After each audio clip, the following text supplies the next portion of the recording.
परमेश्वर के नाम की महिमा हो। प्रभु को धन्यवाद देता हूँ कि आज लगभग 2 हफ्ते 2.5 हफ्ते के बाद हम दिल्ली से वापस आकर आज आप सबसे मिल पा रहे हैं और ऐसे मीटिंग में इकट्ठा आ सकें, इसलिए प्रभु का धन्यवाद हो। बहुत समय से एक भाग में पढ़ रहा था और उसके बीच में, और मेरे ख्याल से मैंने पहली बार जब बचपन में जब VBS वगैरह में क्वाइट टाइम के बारे में सीखा था, तो इन पदों को मैं पढ़ रहा था और उस समय कुछ थॉट्स आए थे जो मैंने लिखे थे, और फिर करीब मेरे ख्याल से 15-20 साल बाद अब मैं फिर से उसी भाग में गया, कुछ विचार कर रहा था, ऐसे कुछ थॉट्स प्रभु ने दिए और उसमें से बांटूंगा। हम बाइबल अध्ययन मेरे ख्याल से पिछले सप्ताह कुलोसियों का अध्याय की पत्री समाप्त हो गई थी। अब नए एक उसमें जाने से पहले आज भाइयों ने बोला कि ऐसे आप अलग से कुछ शेयर करें, तो इसलिए मैं आज कुछ बातों को आपके साथ बांटना चाहता हूँ।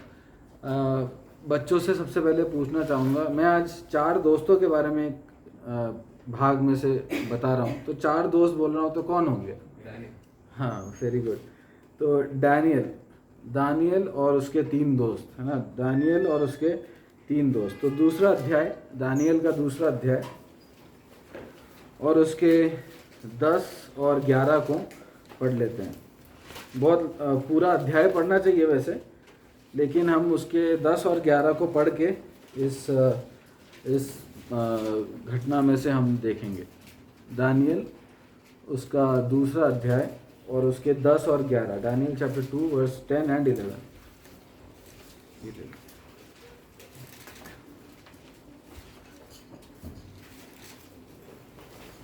कोई भाई उसको पढ़ सकते हैं? दानियल दूसरा अध्याय उसके 10 और 11 को।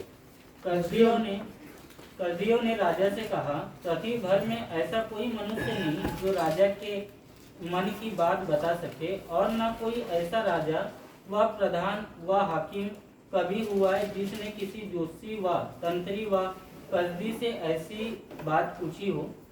जो बात राजा पूछता है वह अनोखी है और देवताओं को छोड़कर जिनका निवास मनुष्यों के सम नहीं है, और कोई दूसरा नहीं जो राजा को यह बता सके।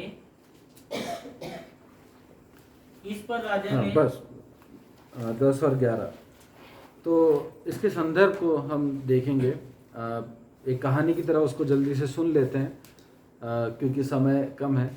एक राजा था, उसका नाम था नेबूकदनेस्सर। वो इस अध्याय में जो राजा, जो अब हमने पद पढ़े उसमें जो राजा लिखा गया है वो किसके बारे में लिखा गया है? नेबूकदनेस्सर। तो नेबूकदनेस्सर ने एक रात को सपना देखा और सपना देखकर बेचैन होकर उठा, और उसके बाद उसने अपने बाबिलोन देश के सारे जो ज्योतिष हैं, जो कसदी हैं और जो बुद्धिमान लोग हैं, उन सबको उसने इकट्ठा किया रात को ही, और बोला कि तुम मुझे मेरा सपना बताओ और उसके बाद उसका इंटरप्रिटेशन या उसका मतलब, उसका अर्थ।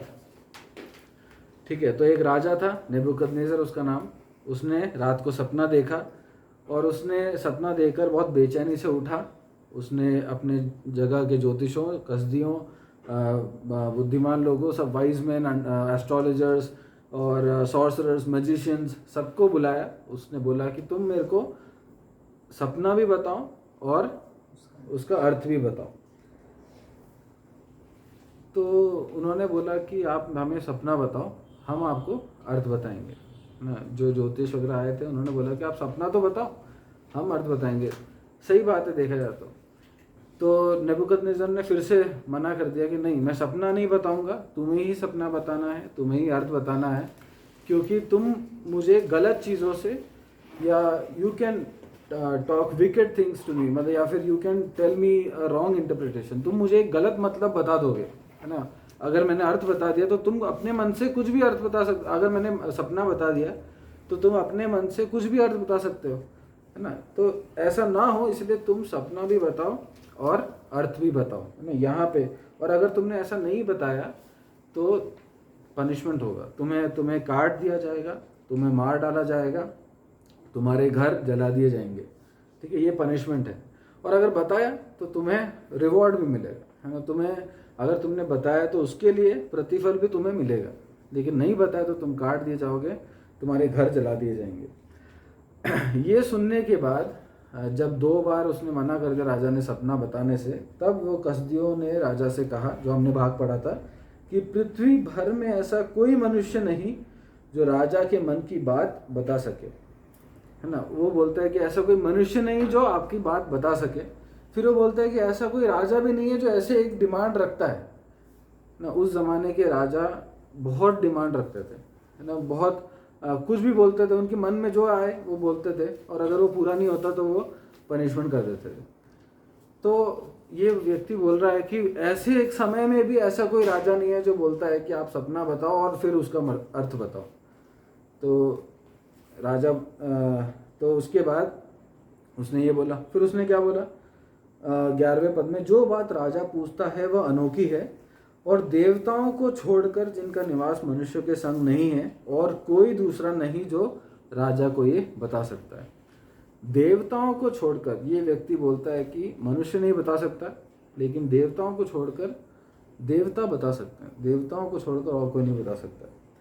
अब इस पर राजा, उस समय के राजा ऐसे कोई रीजनेबल या लॉजिक, या उस समय कोई डेमोक्रेसी नहीं थी कि हम बात करें, विवाद करें और फिर एक फाइनल कंक्लूजन पे आए। उस समय राजा के उसका दिमाग खराब हो गया। उसने क्या बोला, इस पर राजा ने झुंझला कर और बहुत ही क्रोधित होकर बेबीलोन के सब पंडितों का नाश करने की आज्ञा दे दी।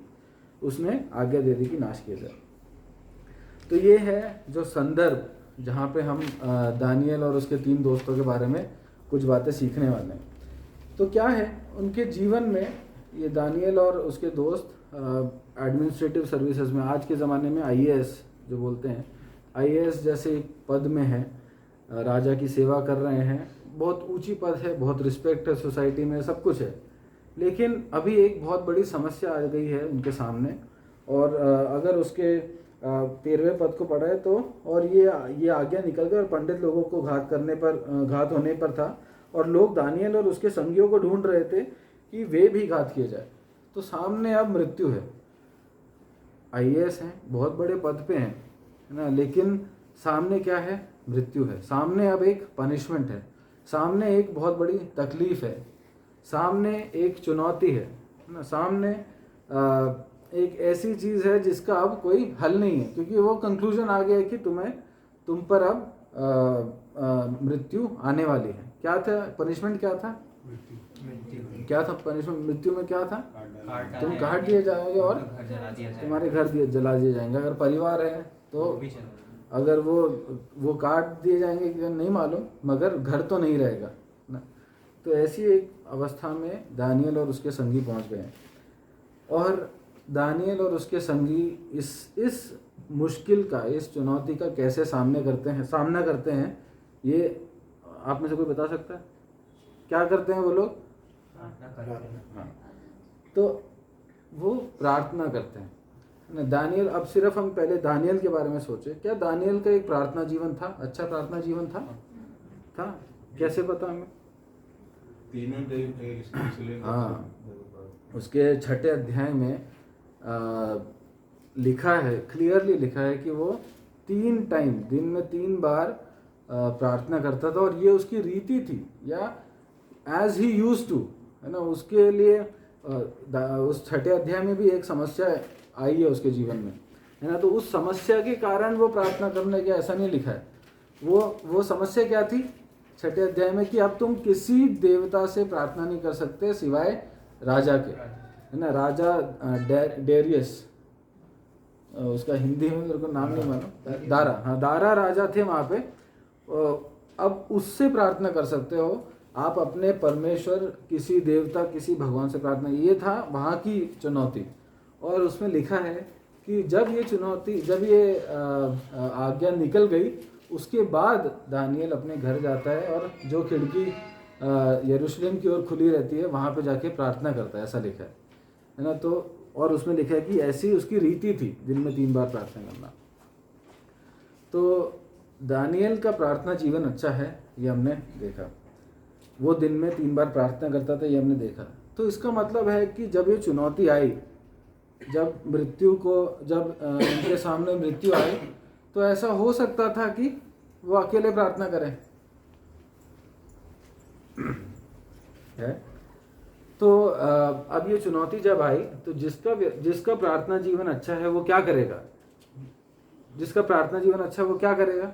और हम सीखते भी हैं, क्या करेगा? प्रार्थना करेगा। और कैसे करेगा? अकेले ही करेगा, है ना। जो व्यक्ति चुनौती आने पे, जिसका प्रार्थना जीवन अच्छा है, जो दिन में 3 बार प्रार्थना कर रहा है, और वो घर जाके क्या करना चाहिए? उसको प्रार्थना करना चाहिए। हम यहाँ पे क्या देखते हैं?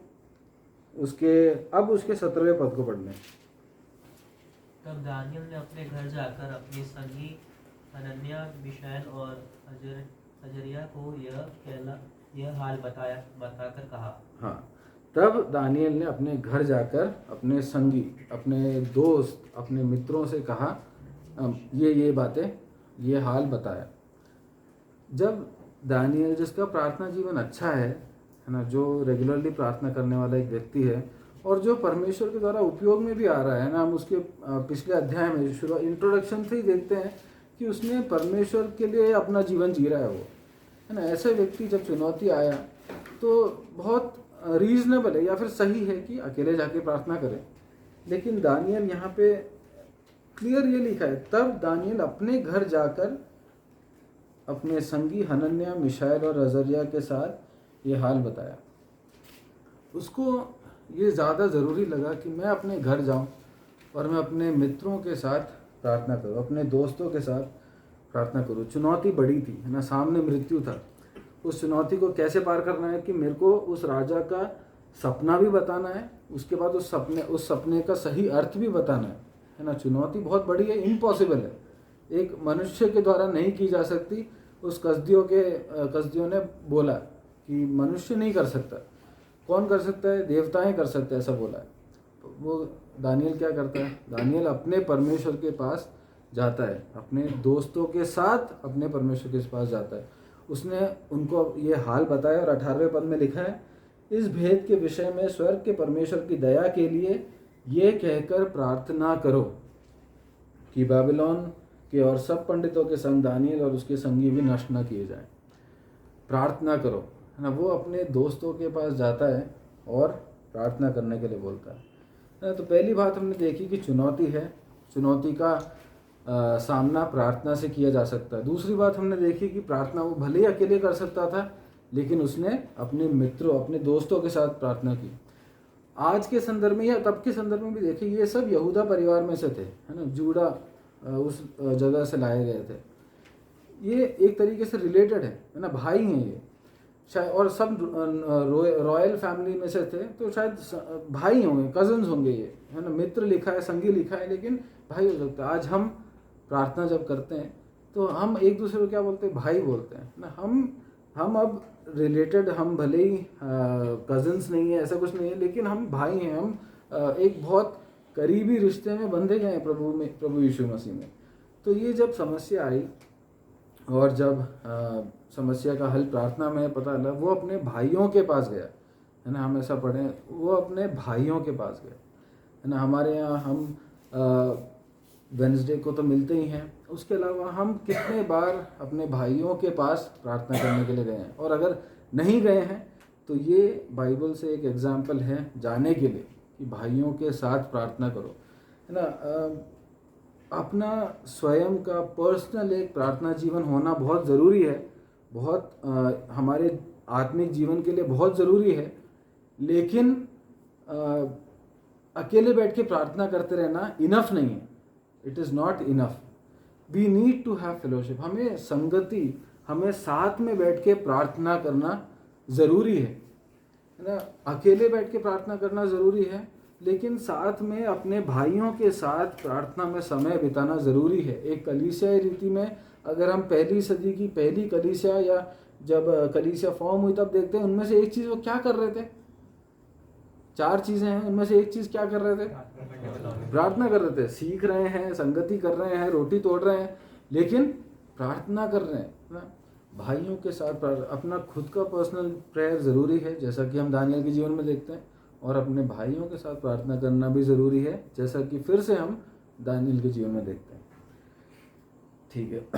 और दूसरी बात ये कि दोस्तों, अगर हमें दोस्तों के साथ प्रार्थना करनी है या भाइयों के साथ प्रार्थना करनी है, तो विश्वासी भाई, विश्वासी दोस्त होने ज़रूरी हैं। हम किसी भी दोस्त के साथ जाके पहुंच रही है, अगर दोस्तों के साथ प्रार्थना करनी है तो विश्वासी दोस्त होना ज़रूरी है। और विश्वासी दोस्त ज़रूरी हैं। और ख़ासकर एक समय आता है ना, हम बचपन से जब परिवार में होते हैं, पापा मम्मी साथ में होते हैं, पारिवारिक प्रार्थना होती है, तो वो ज़रूरी है। वो भी हमारे जीवन को एक स्पिरिचुअल फॉर्मेशन का भाग है, हमारे आत्मिक जीवन का भाग है पारिवारिक प्रार्थना। लेकिन एक समय के बाद बच्चे बाहर चले जाते हैं, पढ़ाई करने चले जाते हैं, कभी नौकरी करने चले जाते हैं, 17-18 की उम्र में कई बार निकल जाते हैं।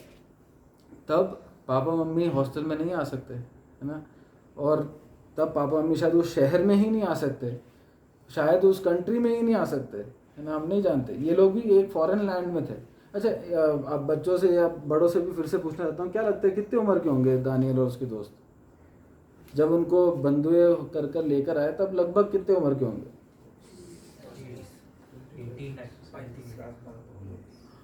करीब 17-18 साल के थे, है ना। 17 बोलते हैं कि ट्रेनिंग का जो टाइम होता है रॉयल टाइम में, उसमें 14 से 17 की ट्रेनिंग, 14 से 17 साल में ट्रेनिंग शुरू हो जाती है। तो ऐसा उसमें एज लिखा नहीं है, बट अनुमान लगाया जाता है कि 14 से 17 के बीच में ये लड़के रहे होंगे, है ना, यंग मैन विदाउट ब्लेमिश, है ना, इनके बारे में लिखा गया है। तो 14 से 17 साल की उम्र में थे। अब अभी ये ट्रेनिंग ख़त्म हो चुकी, अभी तो ये नौकरी कर रहे हैं, तो अभी कितने साल के होंगे ये जब भाग लिखा जा रहा है? 18 to 20, इसके लिए भी बोला जाता है कि 18 से 20 साल। हम में से 14 से 20 साल की उम्र के बच्चे कौन कौन है, हाथ उठा सकते हैं? 14 से 20। हमारा प्रार्थना जीवन कैसा है और इस उम्र में कैसा है, वो डिफाइन करेगा कि हम आगे जाके क्या बनेंगे या कैसे प्रभु के लिए काम आएंगे, है ना। हम आज आप सब अभी अपने पापा मम्मी के साथ रहते हो, है ना। मैं 18 साल की उम्र में मैं कोटा चला गया था, 19 में मैं इंदौर आ गया था। और बहुत से ऐसे और भी हैं हमारे बीच में, डेनी प्रिंस भी थे, और भी लोग हैं, जॉयविन था। ये लोग सब, हम लोग सब एक उम्र के बाद पापा मम्मी के सुरक्षा में से, उस पापा मम्मी के क्या कहते हैं, डिसिप्लिन में से सब बाहर एक हॉस्टल में, एक कमरे में रहने लगते हैं। तब हमारा जीवन कैसा होगा? तब क्या हमारे पास विश्वासी मित्र हैं प्रार्थना करने के लिए? पेरेंट्स से भी ये कहना चाहूँगा कि क्या मैं जब अपने बच्चों को बाहर भेजता हूँ तो क्या मेरे बच्चों के पास विश्वासी मित्र होंगे प्रार्थना करने के लिए? ये लोग तो बेचारे बंधुए बना के लेके आए गए थे, लेकिन हमारे बच्चे, हम कई बार ऐसा होता है कि पेरेंट्स भेज देते हैं, लेकिन फिर एक बुरी खबरें आती हैं बाद में। प्रभु सहायता करें इस यंग एज में, 14, 15, 16, 17, 18, ये ना सोचे कि ये तो बच्चे हैं, सीख जाएंगे। ये समझें कि उस ज़माने से ही इसी उम्र में ट्रेनिंग शुरू हो रही थी। हमें अपने बच्चों को भी ट्रेन करना है। क्या मेरे खुद के मित्र हैं प्रार्थना करने के लिए, विश्वासी मित्र? क्या मेरे बच्चों के विश्वासी मित्र हैं प्रार्थना करने के लिए? ये सवाल आज हम अपने आप से पूछ सकते हैं। प्रभु सहायता करें। हम अपने हर निर्णयों में, खासकर जब हम घरों से निकलने के निर्णय हों, उन हर निर्णयों में हम सब इस बात का ख्याल रखें कि क्या हम जहाँ जा रहे हैं वहाँ पे प्रार्थना करने के लिए साथ में कोई है कि नहीं। प्रभु सहायता करें। उसके बाद अब हम प्रार्थना के बाद एक प्रार्थना के विषय में देख रहे थे अभी तक कि प्रार्थना ज़रूरी था, मित्रों के साथ प्रार्थना करना ज़रूरी था, इसलिए विश्वासी मित्र होना भी ज़रूरी है। अब हम देखते हैं कि प्रार्थना करने से पहले दानियल में एक और बात थी। 16वें पद को पढ़ लेंगे। और दानियल ने भीतर जाकर राजा से विनती की कि उसके लिए कोई समय ठहराया जाए तो वह महाराज को स्वप्न का फल बता देगा। तो दानियल यहाँ राजा से कुछ टाइम मांग रहा है कि मेरे को थोड़ा टाइम दो, मैं उसका मतलब बता दूंगा, है ना। क्या है इस वाक्य, इस पद से हम क्या सीखते हैं? दानियल को पता है प्रार्थना करनी है, मगर प्रार्थना से पहले उसकी चीज़ में, उसके जीवन में एक चीज़ देखते हैं जो क्या है? विश्वास, है ना। Faith is a pre requisite, या फिर फेथ या विश्वास प्रार्थना से पहले हमारे जीवन में होना ज़रूरी है। विश्वास से ही हम प्रार्थना कर रहे हैं, है ना। विश्वास के बगैर प्रार्थना करने में मतलब फिर क्या मतलब? हमें ये विश्वास है कि नहीं, ये विश्वास ही नहीं है कि ये हल हो जाएगा, तो फिर प्रार्थना करने का क्या अर्थ? हमें ये विश्वास ही नहीं है कि प्रभु इस प्रार्थना को सुन के मेरे मन में शांति आ जाएगी, तो फिर प्रार्थना करने का ही क्या अर्थ, है ना। तो प्रार्थना करने से पहले विश्वास ज़रूरी है। और उसको क्या विश्वास था? उसको स्वप्न का अर्थ बताइए।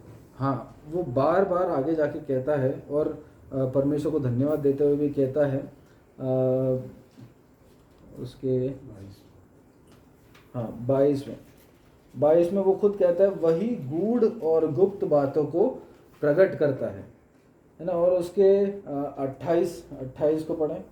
28 में लिखा है, परंतु भेदों का प्रकट करता परमेश्वर स्वर्ग में है ना। उसको विश्वास था कि भेदों का प्रकट करता और गूढ़ और गुप्त बातों को प्रकट करने वाला परमेश्वर स्वर्ग में है ना। He knew he had to pray, उसको पता था कि प्रार्थना करनी है। He knew he had to pray with his friends, उसको पता था कि मैं मित्रों के साथ, दोस्तों के साथ प्रार्थना करनी है, इसलिए उसके विश्वासी दोस्त भी थे। And he had faith who he was praying to, on whom he was praying, to whom he was praying to.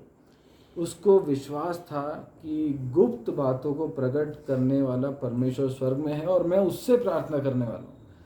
इसीलिए वो टाइम मांग रहा है और कह रहा है वहाँ पे कि मेरे को थोड़ा टाइम दो, मैं इसको बताऊँगा, है ना। उसकी बातों में वो विश्वास दिखाई देता है। आपने भी अभी पढ़ा तो आपने भी, इवन बच्चों ने भी देखा कि उसमें विश्वास है ना। प्रभु हमसे चाहता है कि हम विश्वास के साथ प्रार्थना करें। हम जस्ट प्रार्थना सभा में आते हैं तो लिस्ट मिलती है, मैं इसके लिए प्रार्थना करता हूँ, इसके लिए प्रार्थना करता हूँ, मगर मन कई बार होता है, पता है, हम प्रार्थना करते हैं और लिस्ट क्योंकि सामने है तो देख रहे हैं, नाम पढ़ रहे हैं, लेकिन हृदय में ज़ीरो, कुछ नहीं है, उस विषय में कुछ भी नहीं चल रहा है। प्रार्थना कर रहे हैं, लिस्ट में पढ़ रहे हैं, नामों को पढ़ रहे हैं, नाम लेकर प्रार्थना कर रहे हैं, लेकिन मन में विश्वास नहीं, मन में कोई उस बारे में कुछ विचार ही नहीं है ना। प्रभु सहायता करें। हम विश्वास से तब प्रार्थना करेंगे जब when we are serious about that matter. अगर हमें नाम की लिस्ट दी गई है और नाम पढ़ के बस प्रार्थना कर रहे हैं, तो फिर हो सकता है कई बार कि हम बस उस लिस्ट को रीड कर रहे हैं, उसमें कोई विश्वास नहीं है, उसमें विश्वास नहीं है तो उसमें कोई प्रार्थना भी नहीं है। प्रभु सहायता करें, हम विश्वास से प्रार्थना करने वाले बन सकें। तो प्रार्थना के विषय में देखा, मित्रों के साथ प्रार्थना के विषय में देखा, विश्वास के विषय में देखा। अब प्रार्थना के उत्तर, उसके विषय में देखते हैं। 19वें पद में इसके 19वें पद में लिखा है, तब वह भेद दानियल को रात के समय दर्शन के द्वारा प्रकट किया गया। कई बार प्रार्थना के उत्तर इंस्टेंट होते हैं, कई बार प्रार्थना के उत्तर उसी दिन मिल जाते हैं, तुरंत ही मिल जाते हैं। इन्होंने प्रार्थना करी, उसी रात को उनको उत्तर मिल गया, है ना। अगर 9:23 पढ़े, दानियल ही 9:23 पढ़े कोई। जब तो गिड़गिड़ाकर विनती करने लगा, तब भी इसकी आज्ञा निकली, इसलिए मैं तुझे बताने आया हूँ कि तू अति प्रिय ठहरा है, इसलिए उस विषय को समझ ले और दर्शन की बात का अर्थ जान ले। ठीक है, चलो मैं उसकी सिर्फ फर्स्ट सेंटेंस को फिर से पढ़े। जब तू गिड़गिड़ाकर विनती करने लगा, जब तू गिड़गिड़ाकर विनती करने लगा, तभी इसकी आज्ञा निकली, तब ही इसकी आज्ञा निकली, है ना। When you started praying then itself, है ना, तब ही उसकी आज्ञा निकली। तो कई बार प्रार्थना का उत्तर तब ही मिल जाता है ना, तुरंत ही मिल जाता है। अब एक और भाग पढ़ेंगे, 10वां अध्याय उसका 12 से 14 पढ़ना। दानियल 10 उसका 12 से 14।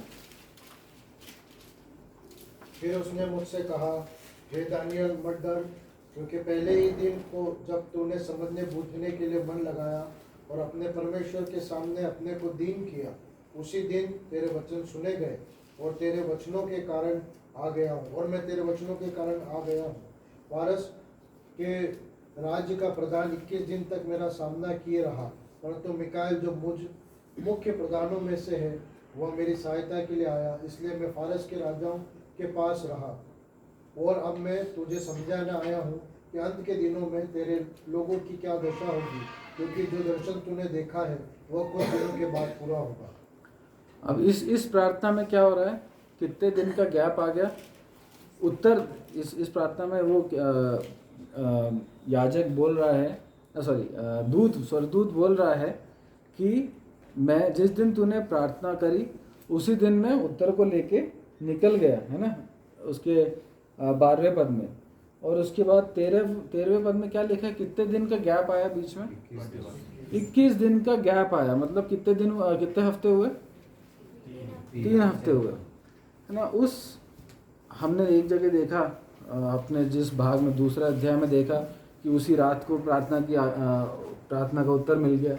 हमने 9वें अध्याय में देखा कि इंस्टेंटली तब ही उसका प्रार्थना का उत्तर निकल गया। इस बार 21 दिन तक क्या हुआ? एक रुकावट आई, है ना। शैतान, वो जो फारसियों का राजा, फारस के राजा के बारे में लिखा है, वो शैतान या एक डीमन, एक दुष्ट आत्मा को बताता है जो उस प्रार्थना के उत्तर को पहुंचने से रोक रहा था 21 दिन तक। अब ये सब दानियल को पता है क्या कि मैं प्रार्थना कर रहा हूँ लेकिन उत्तर नहीं आ रहा क्योंकि एक दुष्ट आत्मा रोक रही है? नहीं मालूम उसको। और उसके बाद हम देखते हैं कि वो क्या रिवील करता है। वो दुष्ट आत्मा क्यों रोक रही थी? क्योंकि वो शैतान के अंत के बारे में या फिर एक बहुत बुरी खबर शैतान के लिए वो लेकर आ रहा था, इसीलिए शैतान उसको रोक रहा था। खैर, हमारे जीवन में जब हम प्रार्थना करते हैं तो 2 तरीके से उत्तर मिल सकते हैं। एक तो तुरंत मिल सकता है, एक में समय लग सकता है। हम जो भाग अभी देख रहे थे उसमें क्या देखते हैं कि उसको तुरंत उत्तर मिला। और हर बार ज़रूरी नहीं है कि हमारी प्रार्थना को उत्तर इसलिए देर कर रहा हो क्योंकि शैतान लड़ रहा है। कई बार हो सकता है परमेश्वर को ये ज़्यादा ज़रूरी लगता हो कि इस प्रार्थना का उत्तर 10 साल बाद मिले, इस प्रार्थना का उत्तर 15 दिन बाद मिले, है ना। जब परमेश्वर का सही समय हो तब उत्तर मिलना ही हमारे लिए भी सबसे उत्तम रहता है। तो प्रभु सहायता करें। हम आगे कुछ और बातों को, ये जो क्लॉक है ये करीब 10 मिनट तेज़ चल रही है, इसीलिए आप लोग घबराएं नहीं, मैं समय पर रोकूंगा क्योंकि मैं घबरा गया था बीच में। ठीक है। चौथी बात जो हम देखते हैं, हमने अभी तक देखा प्रार्थना, फिर हमने देखा प्रार्थना मित्रों के साथ या दोस्तों के साथ, तो तीसरी बात हमने देखी विश्वास के साथ प्रार्थना, फिर हमने अभी ये देखा कि प्रार्थना कभी तुरंत मिलती है, कभी देर से मिलती है। अब अगली बात, 5वीं बात हम ये देखते हैं कि प्रार्थना के साथ या प्रार्थना के बाद क्या आता है या क्या आना चाहिए। हमने देखा प्रार्थना करना ज़रूरी है, हमने देखा प्रार्थना से पहले विश्वास होना ज़रूरी है। प्रार्थना के बाद क्या आना चाहिए? क्या आना चाहिए आप लोगों के हिसाब से? क्या आना चाहिए? हम पढ़ लेते हैं, ऐसा करते हैं। 19 से लेकर 23 तक आप सब सही बोल रहे हैं। धन्यवाद आना चाहिए या परमेश्वर को महिमा मिलनी चाहिए। 19 से लेकर 23 हम पढ़ लेते हैं। दानियल 2 का 19 से लेकर 23। तो वह भेद दानियल को रात के समय दर्शन के द्वारा प्रकट किया गया। सो दानियल ने स्वर्ग के परमेश्वर का यह कहकर धन्यवाद दिया, परमेश्वर का नाम युगानुयुग धन्य है, क्योंकि बुद्धि और पराक्रम उसी की है। समयों और ऋतुओं को वही पलटता है और राजाओं का अस्त और उदय भी वही करता है। बुद्धिमानों को बुद्धि और समझवानों को समझ भी वही देता है। वही गूढ़ी और गुप्त बातों को प्रकट करता है। वह जानता है कि अंधियारे में क्या है और उसके संग सदा प्रकाश बना रहता है। हे मेरे पूर्वजों के परमेश्वर, मैं तेरा धन्यवाद और स्तुति करता हूँ, क्योंकि तूने मुझे बुद्धि और शक्ति दी है, और जिस भेद का खुलना हम लोगों ने तुझसे मांगा था उसे तूने मुझे पर प्रकट किया है। तूने हमको राजा की बात बताई है। प्रार्थना के बाद क्या आना चाहिए? धन्यवाद आना चाहिए। प्रार्थना के बाद क्या आना चाहिए? परमेश्वर को महिमा मिलनी चाहिए। ज़रूरी है क्या कि प्रार्थना का उत्तर अगर पॉजिटिव रहे तो ही धन्यवाद देना है? परमेश्वर जो भी उस प्रार्थना के उत्तर में करते हैं, चाहे वो हमसे वेट करने को बोल रहे हो या फिर वो हमें उस उत्तर को नहीं दे रहे हो, हम बार बार प्रार्थना कर रहे हैं, 3 हफ्ते हो गए, 4 हफ्ते हो गए, 1 साल हो गया, रुके हुए हैं, या फिर परमेश्वर ने तुरंत उसको जवाब दे दिया हो, या परमेश्वर ने उस रास्ते को बंद ही कर दिया हो, तीनों अवस्था में प्रार्थना का उत्तर या प्रार्थना के बाद परमेश्वर को धन्यवाद ही आना चाहिए, परमेश्वर की महिमा होनी चाहिए, क्योंकि परमेश्वर हमारे लिए सबसे अच्छा ही करते हैं। हम जो यहाँ माँ बाप हैं, है ना, हम जानते हैं कि हम अपने बच्चों को कई चीज़ें करने से रोक देते हैं क्योंकि हम उनका भला चाहते हैं। हम कई चीज़ों को उनको करके दे देते हैं क्योंकि हम उनका भला चाहते हैं ना। हम कई चीज़ों को रुक कर करवाते हैं क्योंकि हम उनका भला चाहते हैं। अगर हम जो मानुषिक, प्रभु यीशु मसीह भी यही पूछते हैं, तुम जो पापी हो, तुम अपने बच्चे को जब वो रोटी मांगता है तो साफ नहीं दोगे, तो फिर तुम्हारा पिता जो स्वर्ग में रहता है वो और कितना अधिक करेगा, है ना। तो परमेश्वर जो भी हमारे प्रार्थनाओं के उत्तर में करे, हमारे मुंह से धन्यवाद निकलना चाहिए। परमेश्वर की महिमा होनी चाहिए, परमेश्वर को सारी महिमा मिलनी चाहिए, है ना। इस केस में क्या हो रहा है? इस केस में तो उत्तर मिल गया है, पॉजिटिव हुआ है, तो वो सबसे पहले अकेले में, है ना, वो प्रार्थना करता है, वो धन्यवाद देता है ना, परमेश्वर को धन्य। शायद हो सकता है इन्होंने साथ में प्रार्थना करी थी, हो सकता है ये साथ में भी हो, है ना, लेकिन जो भी हो, ये साथ में परमेश्वर को धन्यवाद देते हैं, परमेश्वर की महिमा करते हैं। उसके बाद जब वो राजा के सामने जाता है तब क्या कहता है? उसके 27 और 28 को पढ़ें। दानियेल ने राजा को उत्तर दिया, जो भेद राजा पूछता है वह न तो पंडित, न तंत्री, न ज्योतिषी, न दूसरे भावी बताने वाले राजा को बता सकते हैं, परंतु भेदों का प्रकटकर्ता परमेश्वर स्वर्ग में है। और उसी ने नबूकदनेस्सर राजा को बताया है कि अंत के दिनों में क्या क्या होने वाला है। तेरा स्वप्न और जो कुछ तूने पलंग पर पड़े हुए देखा वह यह है। वो राजा के सामने भी ये नहीं बोलता कि I have come with an answer, अरे राजा अब आपका सारा प्रॉब्लम ठीक हो गया, मैं बताने वाला हूँ कि क्या है ना। वो अपने आप को डिस्प्ले नहीं कर रहा। वहाँ पे भी वो क्या दिखा रहा है, किसको दिखा रहा है? वो क्या कहता है? जो भेद राजा पूछता है वो न तो पंडित, न तंत्री, न ज्योतिषी, न दूसरे भावी बताने वाले राजा को बता सकते हैं, परंतु भेदों का प्रकटकर्ता परमेश्वर स्वर्ग में है, उसने बताया है ना। वहाँ पे भी पहले तो अकेले धन्यवाद, हम कई बार अकेले में प्रभु को धन्यवाद दे देते हैं और फिर हमारा प्रोग्राम शुरू हो जाता है ना। हाँ, मैं ये करता हूँ, मैंने ये करा, बहुत आराम से बात करेंगे, बहुत मतलब हमारे व्यवहार में बहुत नम्रता दिखती है, लेकिन हमारा प्रोग्राम शुरू हो जाता है। यहाँ पे दानियेल उस भेद को बताने से पहले इस चीज़ की गारंटी करता है कि महिमा परमेश्वर को मिले, है ना, प्रेजेस या स्तुति परमेश्वर को मिले, है ना। वो खुद अकेले में भी परमेश्वर को धन्यवाद देता है, परमेश्वर की स्तुति करता है, और राजा के सामने भी परमेश्वर की स्तुति करता है, परमेश्वर को महिमा देता है। और इसके फलस्वरूप राजा के जीवन में क्या होता है? 47 पढ़ें। अब 47 तक जब पढ़ते हैं तो वो पूरा भेद, वो पहले सपना और उस भेद को बता चुका है। उसके बाद हम 47वें पद में पहुंचते हैं ना। 47 आप पढ़ें। फिर राजा ने दानियेल से कहा, सच तो यह है कि तुम लोगों का परमेश्वर, सब ईश्वरों का ईश्वर, राजाओं का राजा और भेदों का खोलने वाला है, इसलिए तू यह भेद प्रकट कर पाएगा। राजा को भी समझ आया कि भेद प्रकट करने वाला या सब कुछ जानने वाला परमेश्वर कौन है। सब, वो क्या कहता है? तुम लोगों का परमेश्वर सब ईश्वरों का ईश्वर है ना। उस राजा ने मान लिया कि सच में तुम्हारा परम ईश्वर है ना, तुम्हारा परमेश्वर ईश्वरों का ईश्वर है, तुम्हारा परमेश्वर राजाओं का राजा है ना, तुम्हारा परमेश्वर भेदों को खोलने वाला है। किसकी महिमा हो रही है यहाँ पे? और वो क्या कहता है? इसीलिए वो खुद भी कहता है, इसलिए ये भेद तुम प्रकट कर पाए ना।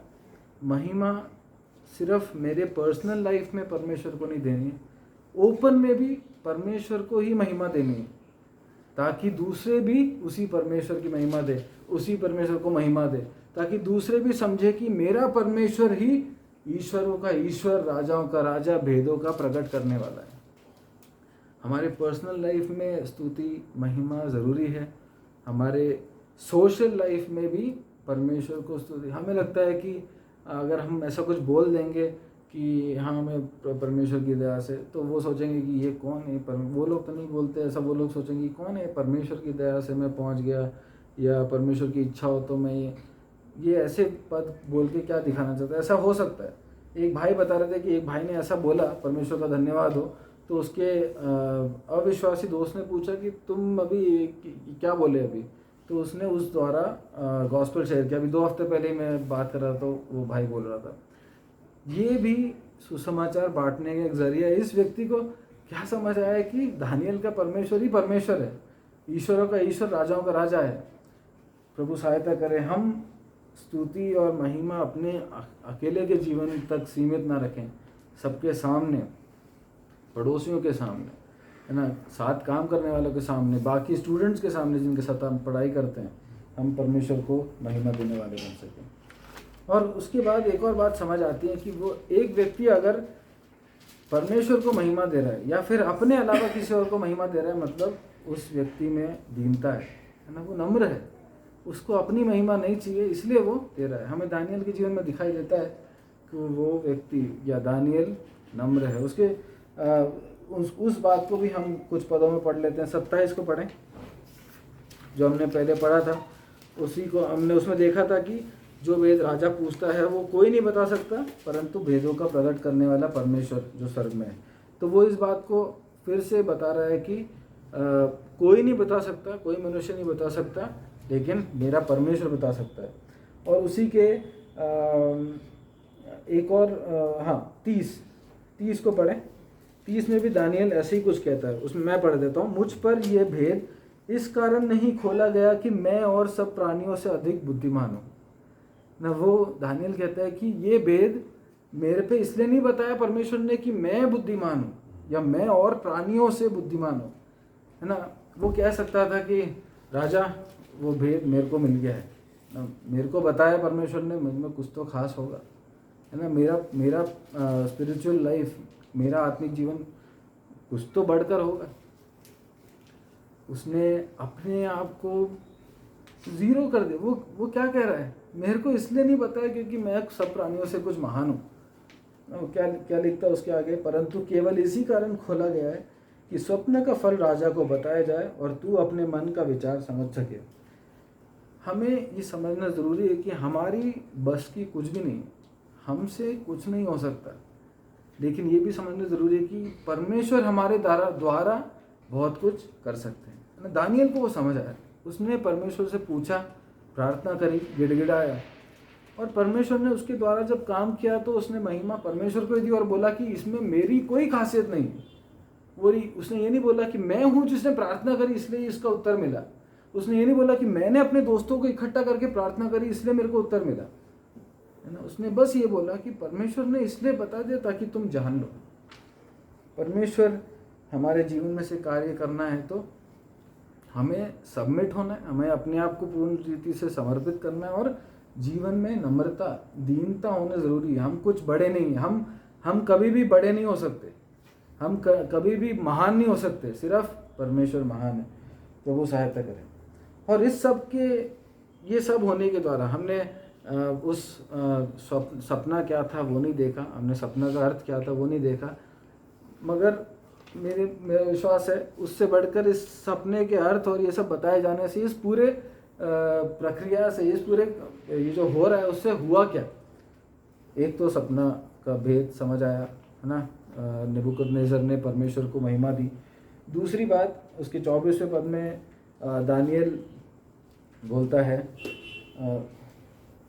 14वें पद में दानियल बोलता है, तब दानियल ने अंगरक्षकों 24वें पद में दानियल बोलता है, तब दानियल ने आर्योक के पास जिसे राजा ने बाबिलोन के पंडित का नाश करने के लिए ठहराया था, भीतर जाके कहा, बाबिलोन के पंडितों का नाश न कर, मुझे राजा के सम्मुख भीतर ले चल, मैं फल बताऊंगा। उसने ये नहीं बोला कि मेरे पास आंसर है तो इसलिए मेरे को मत मारना। उसने ये नहीं बोला कि मेरे और मेरे दोस्तों ने प्रार्थना करके आंसर मिल गया है इसलिए हमें मत मारना, है ना। पहले उसने बोला ताकि मैं और मेरे संगी नाश न किए जाए प्रार्थना करने के समय। उसके मन में ये था। लेकिन अब जब उत्तर मिल गया है तो वो ये नहीं रख रहा कि सिर्फ हम लोग बच जाए। वो क्या कहता है 24वें पद में, पढ़ा आपने अभी, बाबिलोन के, है ना, बाबिलोन के पंडितों को, इसके इंग्लिश में लिखा है वाइज मैन ऑफ बाबिलोन। तो अब किसी को मारने की ज़रूरत नहीं है, या फिर जो पनिशमेंट निकला था उसको करने की ज़रूरत नहीं है, क्योंकि मेरे पास उत्तर, मैं फल बताऊंगा लेकिन और किसी को मारने की भी ज़रूरत नहीं है। तो पहली बात ये कि दूसरों की भी जान बच गई, है ना, दूसरे भी बच गए। लेकिन हम देखते हैं उसके अगले अध्याय में ही कुछ एस्ट्रोलॉजर्स इन 3 दोस्तों को, शद्रक मेशक अबेदनगो, इन तीनों को मारने का प्लान बनाते हैं। तो वो जो भी करें वो तो ठीक है, मगर हमें क्या करना है, हमें तो दूसरों को बचाना ही है। और दूसरी बात क्या हुई, उसके 49 को अगर हम पढ़ें, उसमें लिखा है, तब दानियल के विनती करने से राजा ने शद्रक मेशक अबेदनगो को बाबिलोन के प्रांत के कार्य के ऊपर नियुक्त कर दिया। ही रिमेंबर्ड हिज फ्रेंड्स। सब होने के बाद वो अपने दोस्तों को नहीं भूला ना। दोस्तों ने क्या किया था, सबसे पहले प्रधान के पास जाकर समय, या राजा के पास जाकर समय किसने मांगा था, किसने मांगा था समय, कि मेरे को समय दो, दानियल ने मांगा था, है ना। प्रार्थना का इनिशिएटिव किसने लिया था, दानियल ने लिया था। प्रार्थना का जो सपना और सपने का अर्थ किसको बताया गया था, दानियल को, है ना। और दानियल की वजह से सपना किसने राजा के सामने बताया, सब दानियल कर रहा है। लेकिन प्रार्थना करने वाले दोस्तों को नहीं भूल रहा है ना। मेरे साथ प्रार्थना की है उनने, इसलिए मैं उनको नहीं भूलूंगा। हमें लगता है कि प्रार्थना करना बहुत इनसिग्निफिकेंट है। हमें लगता है कि मीटिंगों में जाना या साथ में जब मिलते हैं तो प्रार्थना करना, ये सब ठीक है, हम मीटिंग में कर लेंगे, या पारिवारिक प्रार्थना हो रही है, पर्सनल प्रेयर हो रही है, मित्र मिलके क्यों प्रार्थना करें। लेकिन प्रार्थना करना बहुत ज़रूरी है। मित्र मिलकर प्रार्थना, विश्वासी दोस्त मिलकर प्रार्थना करना ज़रूरी है, ये हमने देखा। और अपने प्रार्थना करने वाले विश्वासी मित्रों को ना भूलना भी बहुत ज़रूरी है। मेरे साथ जब मैं बढ़ता हूँ, जब रिवॉर्ड दानियल को मिला, मगर उस रिवॉर्ड में का एक तरीके से देखा जाए तो एक शेयर उसने अपने दोस्तों के साथ बांटा। उसने अपने दोस्तों को याद करके अपने दोस्तों को भी उस प्रमोशन, एक तरीके से प्रमोशन दिलवाया। हम जब जीवन में आगे बढ़ते हैं ना, तो ये ना भूलें कि पहले हमारे साथ हमारे दोस्त बैठे थे, जब हम मृत्यु के सामने थे, हमारे दोस्त बैठे थे प्रार्थना करने के लिए ना। भले ही मैंने इनिशिएट किया होगा, भले ही मैंने सारा रोल मैंने किया होगा, पूरा प्रोग्राम मेरा रहा होगा, लेकिन मैं अपने दोस्तों को ना भूलूं जिनके साथ प्रार्थना करी, है ना। हमने शुरुआत इन दोस्तों की प्रार्थना से की थी और अंत में इन दोस्तों को साथ में आगे बढ़ते हुए देखकर समाप्त करते हैं इस अध्याय को। प्रभु सहायता करें। हमने कई बातें देखी, हम इन बातों को अपने जीवन में लागू करने वाले बन सके। ये सिर्फ कहानियाँ और कुछ विचार और कुछ नोट्स बन के ना रह जाए। हम अपने जीवन में इन चीज़ों को लागू कर सके, तो वो हमारी सहायता करे। परमेश्वर के नाम की महिमा हो।